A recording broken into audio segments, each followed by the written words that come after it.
Hoje nós vamos orar com o Salmo 3. E quão importante é orarmos com os salmos. Sabemos que os salmos são remédios para a nossa alma. Então eu convido você que está nos ouvindo a ter a sua Bíblia em mãos, a abrir no Salmo 3 e compartilhar conosco dessa bênção tão especial que o Senhor nos traz nessa noite. O Salmo 3 é um dos salmos mais lindos do Saltério, que contém 150 salmos, porque ele traz uma afirmação, que não importa o que você esteja passando, não importa, confie em Deus. E ao ouvir isso, talvez você diga, mas ninguém sabe o que eu estou passando, mas você não sabe o que se passa na minha vida, e isso é verdade.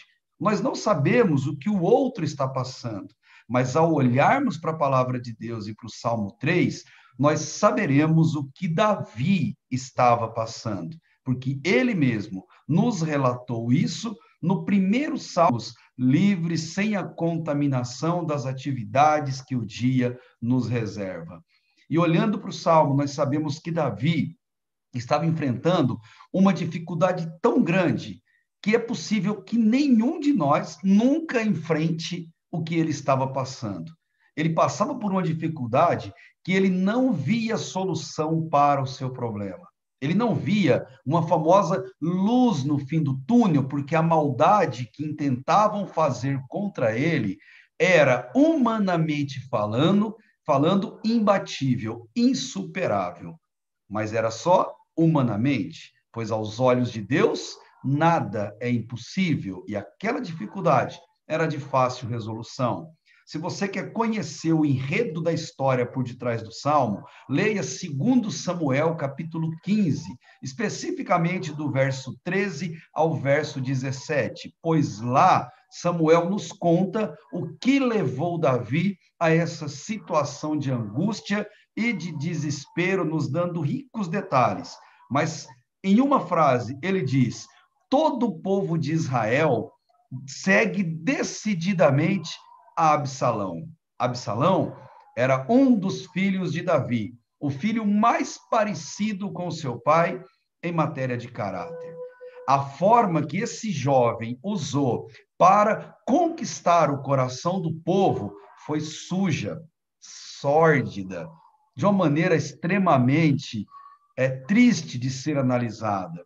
Ele falou mal do seu pai para os súditos do reino, dizendo que se ele fosse rei, ele faria diferente, ele cuidaria melhor das pessoas.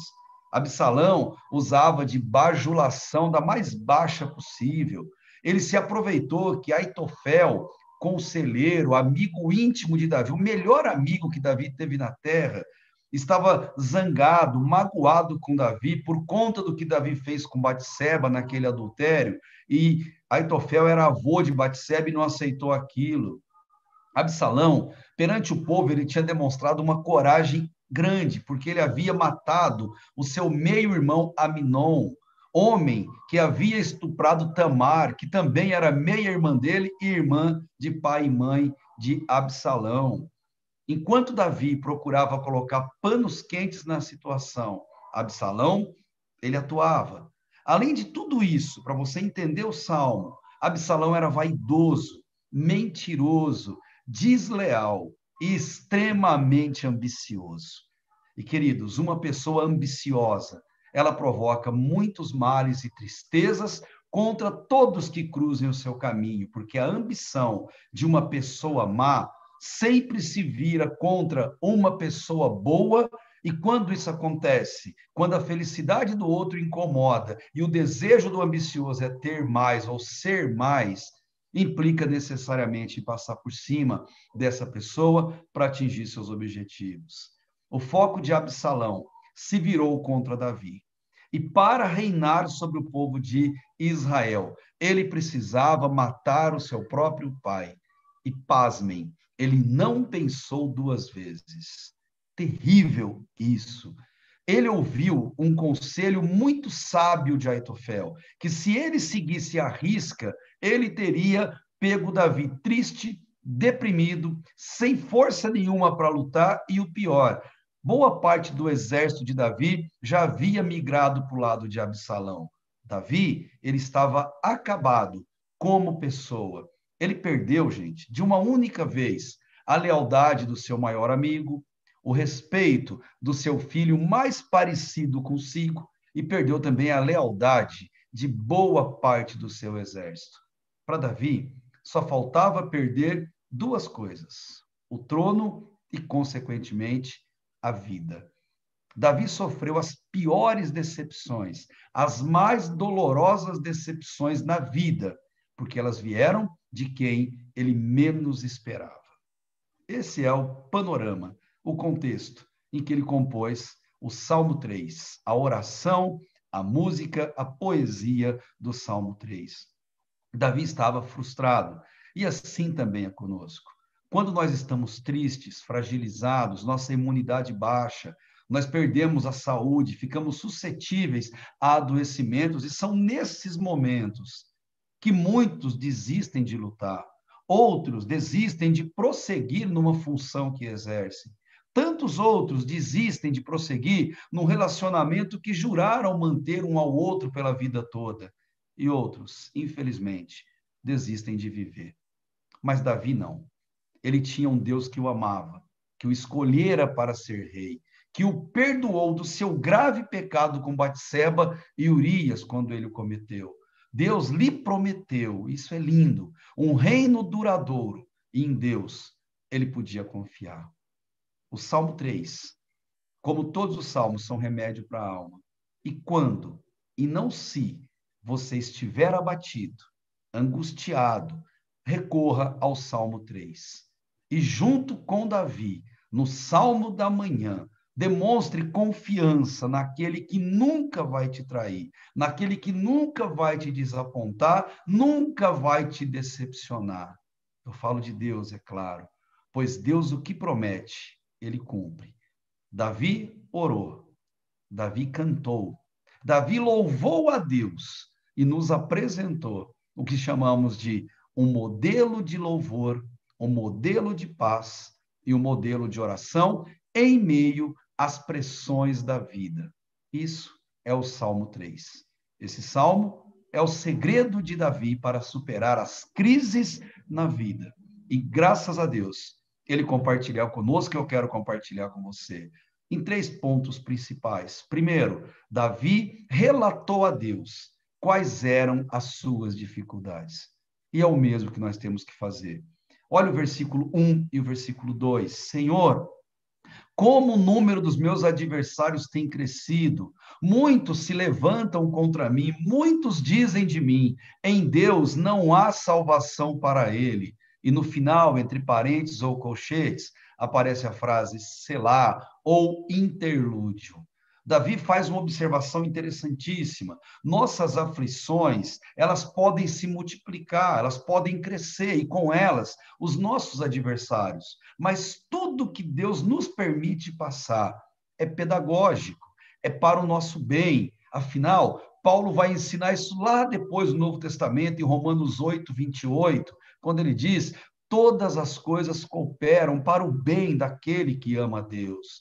Jesus também vai confirmar essa verdade quando ele disse em João 16, 33, no mundo meus filhos terão aflição, vocês terão aflição, mas tende bom ânimo, porque eu venci o mundo. E Jesus passou pelo maior grau, o grau máximo de sofrimento. Deus sempre quer nos lembrar que nós precisamos desmamar desse mundo, para então pensarmos na eternidade, onde não haverá decepção, traição, sofrimento, onde não teremos qualquer tipo de adversário. E por que Deus faz isso? Porque é muito fácil eu e você nos esquecermos do céu em nosso dia a dia, em nossa rotina. Spurgeon, grande pastor de 2 séculos passados, ele disse que quanto mais do céu existir em nosso coração, menos do mundo nós desejaremos. E parece que a melhor maneira de entendermos isso, ou de nos lembrarmos disso, é permitir que passemos por dificuldades. É profundo isso, né? Eu sei que é profundo. Davi também sabia que é profundo. Por isso que ele termina o versículo 2 com o finalzinho dizendo Selá, ou interlúdio, que significa, você leu esses 2 versículos, agora para um pouquinho, respira fundo, reflita, chore se for necessário, e só depois prossiga para o versículo 3. Selá significa pare e reflita, medite, depois você continua. A lógica divina para o sofrimento é o que Tiago diz no capítulo 1, versículo 2. Meus irmãos, tende por bom motivo de toda alegria o passardes por várias provações, sabendo que a provação da vossa fé, uma vez confirmada, produz perseverança. Lindo isso. Agora que você meditou, que você refletiu, item 2. Depois Davi demonstrou a paz que ele sentia no coração. E ele sentia paz não por causa de, mas ele sentia paz apesar de. Verso 3 ao verso 6, acompanha comigo. Mas tu, Senhor, és o escudo ao meu redor, a minha glória, aquele que levanta a minha cabeça. Clamo ao Senhor com a minha voz e ele me responde do seu santo monte, do céu. Eu me deito, durmo e acordo, porque o Senhor me sustenta, e termina com selá, com interlúdio. Eu não tenho medo de milhares que me cercam, porque a paz que Jesus dá não é igual à paz do mundo. Ela é única, profunda, indefinível. Ela não pode ser explicada. A paz que Jesus dá deve ser vivida, sentida, regozijada e melhor, ela foi dada pessoalmente por ele. Em João 14, 27, ele diz: a minha paz eu vos dou.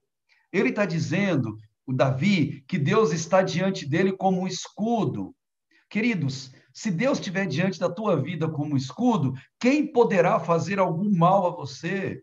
Ninguém, porque ninguém pode fazer mal contra Deus, porque Deus é soberano. Deus age como um terapeuta, e quando nós estamos desanimados, como diz Davi, ele levanta a nossa cabeça para que a gente olhe na direção certa, quando nos faltarem forças para fazermos isso por conta própria. Deus, ele responde as nossas orações, seja com sim, com não, com espere, e mesmo quando a resposta de Deus demorar, só o fato dele nos ouvir já é terapêutico. Por isso Davi diz: eu me deito e durmo. Eu consigo relaxar, mesmo diante das piores situações. Isso é o que faz uma pessoa que confia em Deus. Por isso esse salmo é o salmo da manhã. É profundo isso, né? Eu sei que é. É por isso que Davi recomenda de novo nesse pequeno trecho: para um pouquinho, reflita, suspire, chore se for necessário.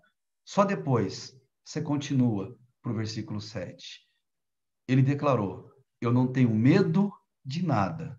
Eu não tenho medo do que o meu filho poderá me fazer, Absalão, do que o meu exército traidor, do que Aitofel poderá me fazer. Eu não tenho medo disso, porque eu tenho Deus diante de mim. Eu não sei qual a aprovação que você está passando, qual a dificuldade que você está enfrentando, mas o que eu quero é compartilhar com você dessa palavra de Deus. Não tenha medo, tenha Deus. E Deus diante de você, não há o que você temer. João Crisóstomo, grande pai da igreja do passado, ele dizia: se nós temos que temer alguma coisa, tema somente o pecado. E terceiro e último ponto, depois de Davi fazer essa reflexão, ele ora e entrega tudo a Deus, porque ele sabia que só Deus poderia dar solução. E Davi faz isso de uma forma ímpar, versículo 7 e versículo 8. Levanta-te, Senhor, ele fala gritando, salva-me, meu Deus, pois atinges no queixo todos os meus inimigos, quebras os dentes dos ímpios. A salvação vem do Senhor e a tua bênção está sobre o teu povo. E termina, selá, interlúdio, entre parênteses ou entre colchetes. O que Davi quer dizer com isso? Que quando eles iam para a guerra, todo o exército de Davi tinha um grito de guerra. O povo ia para a guerra e ele ia para a guerra clamando para que Deus os defendesse. E eles diziam: todo o exército acampado. Levanta-te, Senhor, como que dizendo, Senhor, essa guerra não é minha, essa guerra é tua. Senhor, me socorre, me ajuda a ser instrumento em suas mãos. Socorro, Deus. Levanta-te, Senhor. Eu não sei qual é a sua dificuldade, mas se você quer orar com o Salmo 3, clame para que Deus se levante na tua vida. Clame para que Deus tome a dianteira na sua vida. E é por isso que Davi e o exército, eles não se vingavam dos seus inimigos, porque eles sabiam que é contra Deus que eles guerreavam. E eles sabiam que Deus tomava a atitude certa. Paulo de Tarso, ele aprendeu isso, pois ele não perseguia só a igreja, ele perseguia o Senhor da igreja. E dura coisa, ou triste coisa, é cair nas mãos de um Deus irado. Não sei quais são os seus inimigos. Ore pela misericórdia de Deus sobre a vida deles. Ore pela ação bondosa e justa de Deus sobre a vida dele. O livramento e salvação vem de Deus, pois ele abençoa o seu povo, mesmo em meio às adversidades. Que Deus maravilhoso é o nosso. Seja qual for o problema, aflição ou provação que você esteja enfrentando hoje, ou que você venha a passar no futuro. A dica do Salmo eu compartilho com você é: confie, louve, clame a Deus e vá à guerra, vá à luta, enfrente o seu problema, clamando: levanta-te, Senhor, e defende a minha causa. É profundo isso, não é? Eu sei que é.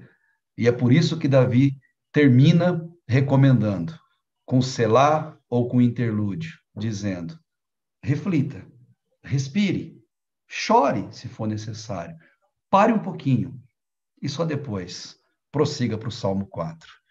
Que Deus abençoe a sua vida, querido. Que Deus te ajude a vencer as adversidades que você enfrenta, que passa pelo teu caminho. Confie em Deus em meio às adversidades e o Senhor vai te dar as vitórias. E é o que eu desejo. Em nome de Jesus, para a tua vida, para a tua família, para as suas batalhas. Amém, querido.